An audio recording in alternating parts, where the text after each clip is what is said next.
So ayun mga bro, once again, this is Super Romel and kagabi bago matulog is meron akong lungkot na naramdaman. Kumbaga parang hindi naman dahil sa nag-aalala ako, hindi naman dahil sa nangyayari kay Mrs.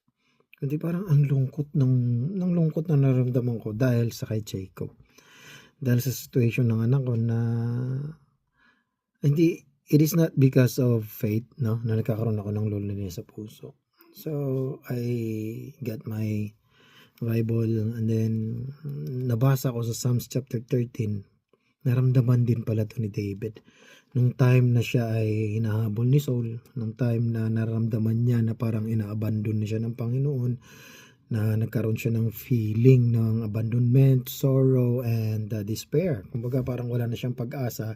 Ang ginawa ni David is in-express niya yung feelings niya of abandonment kay Panginoon, at dito natin yan mababasa sa chapter 13. Sabi niya rito, "How long, Lord, will you forget me forever? How long will you hide your face from me?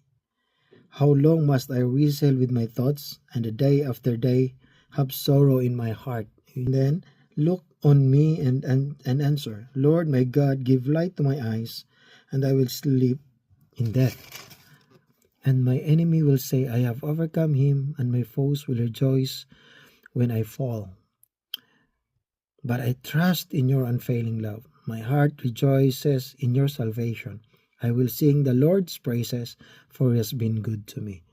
So yun lang, napakagandang ginawa din ni David, na although na nagkaroon siya ng question, although nagkaroon siya ng expressions of abandonment, sorrow, and despair sa Panginoon, but at the end of his prayer, nandun pa rin yung, "But I trust in your unfailing love. And my heart rejoices in your salvation. I will sing the Lord's praise, for He has been good to me." So yung katanungan ko, Lord, kung bakit nagkakaroon ng loneliness o kalungkutan sa puso ko was answered by this. Through His word, just trust my unfailing love. And sabi niya, because God is good to me, sabi ni David. So, ganun din. Although na ganito yung mga naranasan namin sa buhay ni Mrs., and then party of Jacob, but it doesn't mean that we have to question God.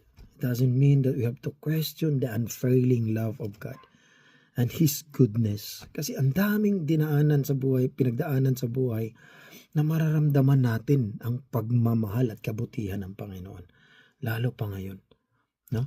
Kaya, it is okay, no, na magkaroon tayo ng malalim na usapan sa Panginoon sa pamagitan ng prayer. Kausapin mo yung Panginoon. Bilang ama mo, idulog mo sa Kanya ang iyong hinaing. Kasi ang Panginoon ay hindi bulag, hindi bingi, para hindi Kanya makita at sasagutin.